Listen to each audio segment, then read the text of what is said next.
Good morning, guys. Today we are gonna read the book When Calls the Heart by Jannete, okay? Chapter 2, the first step. Chapter 1 has been uploaded on some previous day. This is a chapter 2, the continuation of the previous video. So let's start. The next few days were full of soul searching. I was so preoccupied that I sometimes wondered if I were actually teaching my students. They didn't seem to notice any difference in me, so I guessed that I was at least going through the proper notions. As she promised, Mother didn't press me, but I could sense that she was anxiously waiting for my decision. I knew that she was praying too. I did hope that she truly was leaving it to the Father's will and not merely pleading for him to send me forth. I wavered, which was unusual for me. One moment I would think of all those that I loved, my family, my students, my church friends, and I would inwardly cry out, I can't go, I just can't. The next instant, I would think of that part of my family in the West.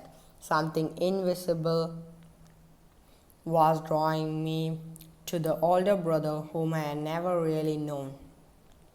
I also thought of all those children without a teacher, and I knew that they too wished to learn.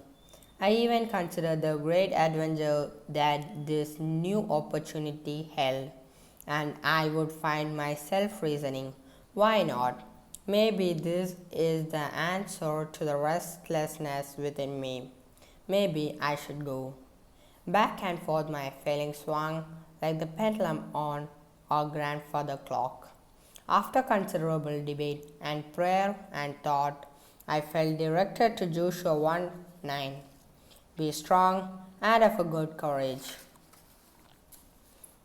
Be not afraid, neither be thou dismayed, for the Lord thy God is with thee whithersoever thou goest. I repeated the passage out loud and felt my anxieties relax into peace. I would go. Mother was almost beside herself with joy and excitement when I told her. Julie begged to go with me. I loved Julie and I was sure that there would be many times in the future when I would wish for her company. But the thought of trying to watch over a girl like Julie in a land filled with men looking for brides fairly made me shiver. I was glad when Papa and Mother promptly told her no. Another month, and school year came to a close.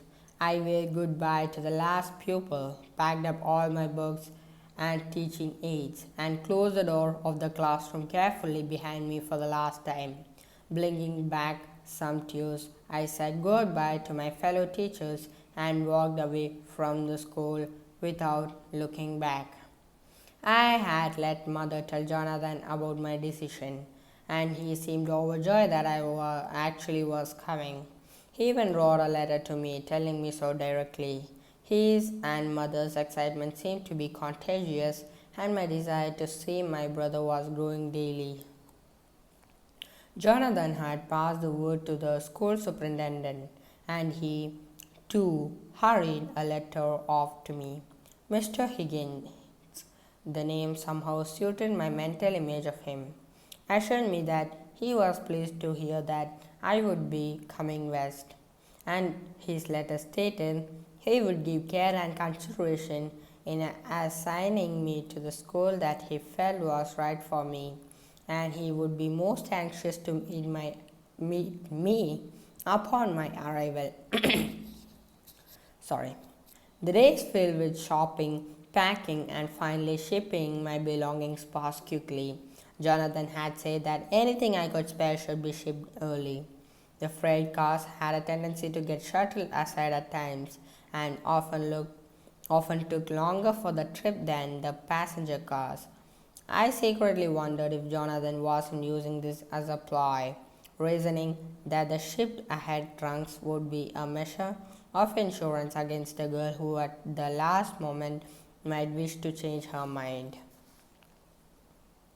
It could have happened too. When the day arrived, that Papa and I took my trunks to the freight station and I presented my belongings to the man behind the counter. The realization fully hit me that I was taking a giant step into the unknown. Somewhat dazed, I watched my trunks being weighed and ticketed and finally carted away from the checking desk on a hand-pulled wagon. In those trunks were my books, bedding, personal effects, and almost my entire wardrobe. It seemed to me that a large part of my life was being routinely trundled away. For a moment, fear again tightened my throat.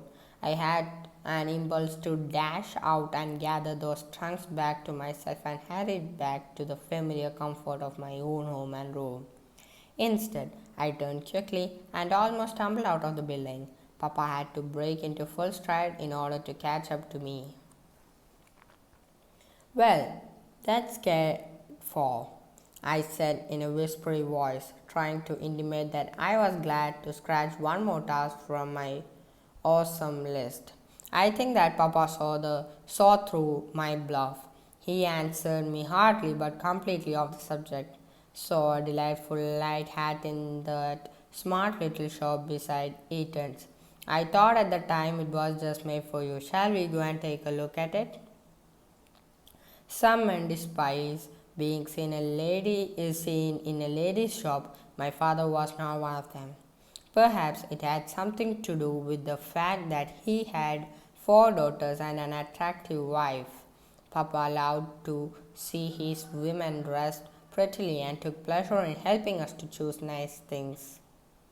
Besides, he was well aware of the fact that a new hat was often good medicine for feminine voice, especially when the difficulty was no more serious than a butterfly stomach. I smiled at him, appreciative of his sensitivity, who would pamper me when I was away from Papa. I took his arm and together we headed for the little shop. Papa was right. The hat did suit me well. The emerald green velvet looked just right with my dark gold hair and hazel eyes. I liked it immediately and was glad that he had spotted it. In fact, I decided right then and there that I would wear it upon my arrival in Calgary.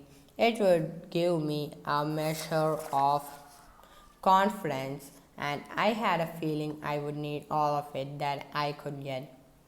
As we rumbled home in a motor car, I again thought of what a thoughtful man I had for a father. I reached over and placed my hand on the arm of his well-cut suit. I would miss him. I used my handkerchief to wipe some tears from my eyes, murmuring something about the wind in my face. There was still a week before I would board the train. I didn't need to get soft and sentimental yet. Chapter 3 is on the way, which should come in the following video.